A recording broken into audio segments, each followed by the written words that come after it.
بسم اللہ الرحمن الرحیم۔ حدیث نمبر 3 صحیح البخاری۔ وحی کی ابتدا ام المؤمنین سیدنا عائشہ صدیقہ رضی اللہ تعالی عنہ سے نقل ہے، وہ فرماتی ہیں کہ نبی کریم صلی اللہ علیہ وسلم پر وحی کی ابتدائی دور اچھے سچے پاکیزہ خوابوں سے شروع ہوا۔ آپ صلی اللہ علیہ وسلم خواب میں جو کچھ دیکھتے وہ صبح کی روشنی کی طرح صحیح اور سچا ثابت ہوتا۔ پھر من جانب قدرت آپ صلی اللہ علیہ وسلم تنہائی پسند ہو گئے اور آپ صلی اللہ علیہ وسلم نے غار حرا میں خلوت نشینی اختیار فرمائی۔ کئی دن اور راتیں وہاں مسلسل عبادت اور یاد الہی، ذکر و فکر میں مشغول رہتے۔ جب تک گھر آنے کو دل نہ چاہتا توشہ ہمراہ لیے ہوئے وہاں رہتے۔ توشہ ختم ہونے پر ہی اہلیہ محترمہ سیدنا حضرت خدیجہ رضی اللہ تعالی عنہ کے پاس تشریف لاتے اور کچھ توشہ ہمراہ لے کر پھر وہاں جا کر خلوت گزری ہو جاتے۔ یہی طریقہ جاری رہا یہاں تک کہ آپ صلی اللہ علیہ وسلم پر حق منکشف ہو گیا اور آپ صلی اللہ علیہ وسلم غار حرا ہی میں قیام پذیر تھے کہ اچانک حضرت جبریل علیہ السلام آپ صلی اللہ علیہ وسلم کے پاس حاضر ہوئے اور کہنے لگے، اے محمد پڑھو۔ آپ صلی اللہ علیہ وسلم فرماتے ہیں کہ میں نے کہا کہ میں پڑھنا نہیں جانتا۔ آپ صلی اللہ علیہ وسلم فرماتے ہیں کہ فرشتے نے مجھے پکڑ کر اتنی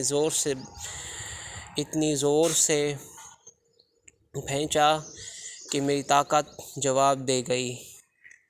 پھر مجھے چھوڑ کر کہا کہ پڑھو۔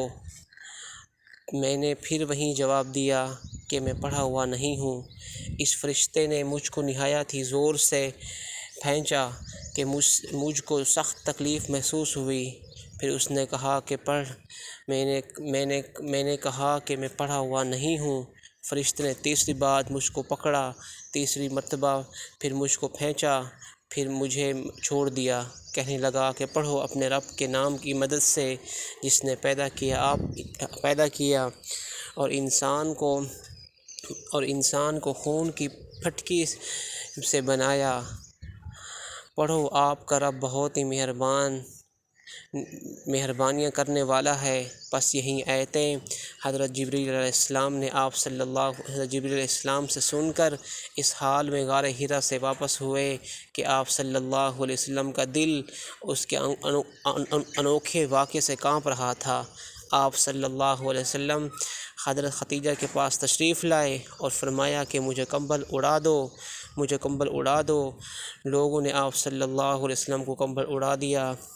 جب آپ صلی اللہ علیہ وسلم کا ڈر جاتا رہا تو آپ صلی اللہ علیہ وسلم نے اپنی زوجہ محترمہ حضرت خدیجہ کو تفصیل کے ساتھ یہ واقعہ سنایا۔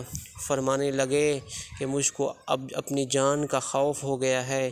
آپ صلی اللہ علیہ وسلم کی اہلیہ محترمہ حضرت خدیجہ رضی اللہ تعالی عنہ نے آپ صلی اللہ علیہ وسلم کو دھڑا سے بندھائیں اور کہا کہ آپ کا خیال صحیح نہیں ہے، اللہ کی قسم آپ کو اللہ کبھی رسوا نہیں کرے گا۔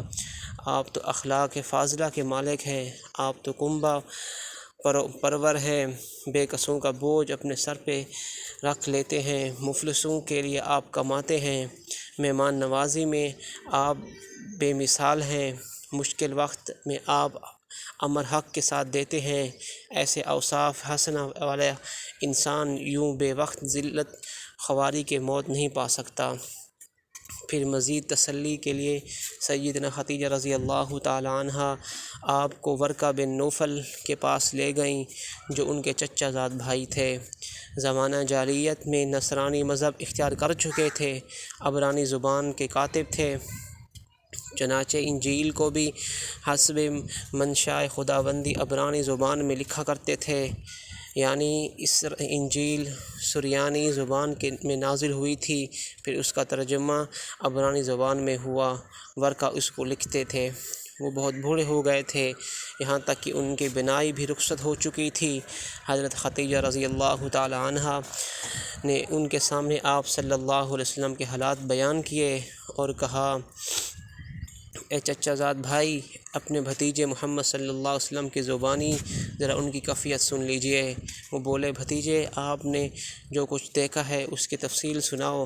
چنانچہ آپ صلی اللہ علیہ وسلم نے از اول تا آخر پورا واقعہ سنایا، جسے سن کر ورقہ بے اختیار بول کر اٹھے، یہ تو وہی ناموس معزز رازدان فرشتہ ہے جسے اللہ تعالیٰ نے موسیٰ علیہ السلام پر وحی دے کر بھیجا تھا۔